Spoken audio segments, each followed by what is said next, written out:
Тарикатите често плащат много скъпа цена. Ако ти си от тези, които закопчават колана зад гърба си, чуй това видео. Закопчавайки колана по този начин, прекарвайки пред гърдите горната част на колана без тази на кръста, това изглежда като дребна хитрост, но всъщност е опасна заблуда, която може да ви струва живота. Ето какво реално се случва при катастрофа в такава ситуация. Първо, коланът не може да задържи таза. Какво става при удар? Тялото ти се плъзва под горната част на колана. Гърдите ти се притискат силно от лентата през рамо, вратът и гръбнакът поемат огромен удар. Това води до риск от вътрешни наранявания и счупвания, защото тялото не е стабилно и задържано на едно място. 2.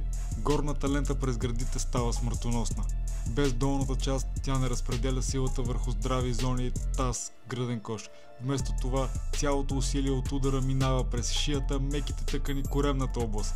Това може да причини разкъсване на органи, счупване на ребра, травма на шийните прешлени. Трето, възглавницата не работи правилно. Въздушната възглавница е проектирана да работи в комбинация с колана. Ако тялото не е на правилното място, може да се удариш с сила вместо да потънеш в нея. Техническите факти са, че коланът е създаден да разпределя силата върху най-устойчивите части на тялото, таза и раменете.